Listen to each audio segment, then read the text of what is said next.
Insulin management जो है basically 2 type के इंसुलिन होते हैं, सबको पता है कि एक शॉर्ट एक्टिंग इंसुलिन होता है, एक लॉन्ग एक्टिंग इंसुलिन होता है,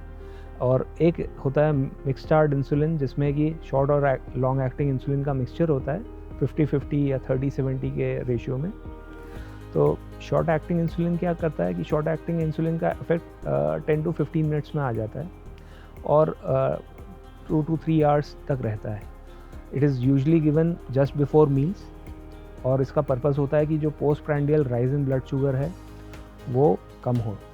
और जो लॉन्ग एक्टिंग इंसुलिन है वो बेसिकली बेसल इंसुलिन हम उसे यूज़ करते हैं कि फास्टिंग ब्लड शुगर लेवल्स जो हैं वो मेंटेन रहें। फास्टिंग ब्लड शुगर लेवल्स को मेंटेन करने के लिए इसे वंस अ डे डोज में दिया जाता है और इसे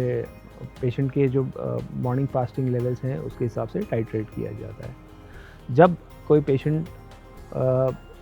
की ब्लड शुगर लेवल स्टेबल हो जाते हैं long acting plus short acting insulin पे, then we can move forward to mixed insulin और उसका रेशियो यूजली होता है कि 60% हम मॉर्निंग में देते हैं, 40% हम इवनिंग में देते हैं ताकि evening fall in blood sugar levels ना हो और पेशेंट को हाइपोग्लाइसेमिक एपिसोड्स का रिस्क सबसे कम हो। सो ये वेबसाइट में वी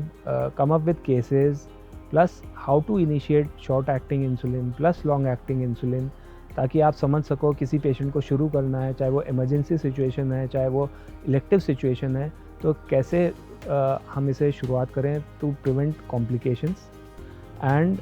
ग्रेजुअली पेशेंट को कॉन्फिडेंस आए कि मैं अपना इंसुलिन का ध्यान रख सकता हूँ। कोई भी पेशेंट है कम से कम 20 साल 30 साल तक इस बीमारी के साथ रहने वाला है, तो ही मस्ट अंडरस्टैंड कि ये दवाई कैसे इसे कम ज़्यादा कर सकता हूँ, कब लेनी चाहिए, कब अवॉइड करनी चाहिए, और यही पर्पस है हमारी इस वेबसाइट का। Thank you.